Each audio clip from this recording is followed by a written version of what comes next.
Top Notch family, what is going on? So, in today's video, we are going to be talking about why I believe the Atlanta Hawks will make the Eastern Conference Finals next season. And you're probably wondering how and why. Well, today's video, we'll explain it all. Now, before we do start today's video, if you guys enjoy NBA content, we do upload every single day. Our goal this year is to upload for 365 days, and I couldn't do it without you guys. So I just want to say I appreciate y'all. I love y'all. Continue to keep liking, sharing, subscribing. And let's get back in today's video. So today is day one of NBA free agency, but the Atlanta Hawks obviously started, the offseason with a big move, and they acquired a player in Kristaps Porzingis. But not only did they acquire a player in Kristaps Porzingis, they recently just signed Nickeil Alexander-Walker, which was the best free agent available in this class, to a 4-year deal. And the reason why they went after him, obviously, because he's the best player, but Trae Young was pushing for him to get on this roster. So when you look at this team, you're going to be like Trae Young, Porzingis, Dyson Daniels, Zachary Ricochet, Jalen Johnson, Onyeka Okongwu, Nickeil Alexander, plus more. Now, first, let's look at the Eastern Conference before we start breaking down the Atlanta Hawks. So when you look at the Eastern Conference, number one, the Cavaliers, they'll probably be there. I mean, they added a nice addition in Lonzo Ball. So you can give the Cavaliers maybe not have the best season, but they're going to be there. The Boston Celtics are not going to be here. It's just not happening. They have no Jason Tatum. They're not going to be looking good at it. Like I said, Celtics, they're not doing nothing. The New York Knicks, good chance they'll probably be back. I mean, they still have their roster unless an injury incurs or happens. Hopefully it doesn't. They'll probably be there. So you have the Cavaliers, you have the Knicks. The Pacers, I still think they're going to be competitive, but when you don't have your best player in Tyrese Haliburton, it's going to be tough. So I'm just going to cross them out for now. The Milwaukee Bucks, they just lost Brook Lopez. They don't have Dame Lillard. They have Giannis, and I think Giannis could carry this team, but it depends if they bring back Gary Trent, Taurean Prince. They did bring back Bobby Portis, but if they don't do anything else, I'm just not the biggest fans of the Milwaukee Bucks. So you don't got to worry about them. Detroit, I like what they're building. Jaden Ivey will be back from injury. Dennis Schroeder is no longer there. They did bring back Karis LeVert. The big question is, what do they do with Malik Beasley? Because he's doing an investigation. They're Orlando Magic. So you can have the Pistons and the Magic. The Miami Heat, they're going into younger. And then you start looking down. The Wizards, no. Hornets, no. 76ers are kind of the wild card. If they stay healthy, which is everything is stay healthy, maybe they can compete. The Nets, the Raptors, the Bulls, we're not worried about them. So I just named the Cavaliers, the Knicks, the Pistons, the Magic, obviously the Hawks, and the 76ers. That's 6 teams, 6 teams, if my math is correct. The East is wide open.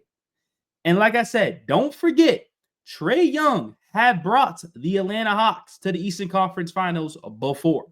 Now let's look at these player stats, because you're going to see improvements from each player. Now, obviously, a lot of these players are traded, but we'll talk about the players that's on the roster. And so let's start off with Trae Young. Obviously, Trae Young is the main guy. This is the superstar that's going to make this team get to the Eastern Conference Finals. Last year, played 76 out of 82 in 36 minutes of action, 24 points a game, 11.6 assists. And I know Trae Young is not the greatest defender, but that doesn't matter because the team is filled around with great defenders in Jalen Johnson, in Dyson Daniels, and they have size and length. Zachary Ricochet, Dyson Daniels, Jalen Johnson. I mean, that Onyeka Okongwu, Porzingis, they have size and length. So it doesn't really matter if, Trae Young isn't the best defender. So obviously Trae Young's the top guy, right? Then you look at Jalen Johnson. Unfortunately, that he got injured, but he was giving you a double-double. 19 points, 10 rebounds, 5 assists, 1.6 steals. That is incredible. Hopefully he recovers and becomes the same Jalen Johnson that we all know and still gives you that 22 and 10. Then obviously some of these players are obviously gone, but Dyson Daniels, 76 games. This is the best offensive season that we've seen from him. He's going to continue to get better. Imagine if Dyson Daniels averages 18 points a game, 6 rebounds and 4 assists. That's a jump. We all know defensively he's the top perimeter defender in the league. Simple as that. Then Onyeka Okongwu, this is the first time where he's going to be a starting center for this team. He had Clint Capella in his way, even though Onyeka Okongwu at times played better than Clint. So I'm looking forward to his leap, where he averaged about 13.4 points a game coming off the bench. 9 rebounds. So if you can get 15 and 10 out of him, that's amazing.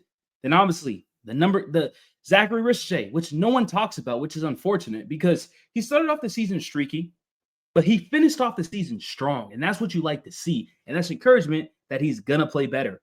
His second year, 13 points a game. What? 3.6 rebounds, 1.2 assists. That's what you like to see.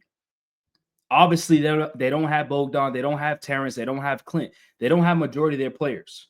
But as I'm recording this video, they added a sharpshooter in Luke Kennard. Yes, they signed Luke Kennard to a 1-year deal, $11 million. Now, I understand Luke Kennard can be streaky at times. 100%, he can be streaky. Well, let me not say streaky, inconsistent. The inconsistencies is a problem because he can be unplayable. But to add him to your roster is not bad because look at his career average from the three-point line is 44%. Last year, he shot 43% for the Grizzlies. Arizona, 9 points a game, 47% from the field. You like that. That's a good addition to your roster. And then lastly, we all know they added Nickeil Alexander-Walker, which Nickeil Alexander-Walker does everything. He can play the 1 through 3. He can guard the 1, 2, and 3. There's a reason why he was the best player available in free agency. He had some big moments for the Minnesota Timberwolves, and that's the reason why he's getting paid. As the sheet right here. This is his stats. 9.4 points a game, 44% from the field, 38% from the three-point line, 3.2 rebounds, 2.7 assists. But as you see, though, throughout his career, he always has been average, around that 8 to 11 mark. So now that you have Walker, now that you have Kennard, and obviously you're starting 5, that's a good 7-man unit. And free agency just started. It's only been active for 3 hours. So I'm really liking this core. I'm really looking forward to see how the Atlanta Hawks play next year. But I'm very high on them. Very. So once again, let me know in the comment sections, what do you guys think about this team? And even if you're not the biggest fans of the Atlanta Hawks, right? What do you think they're personally missing?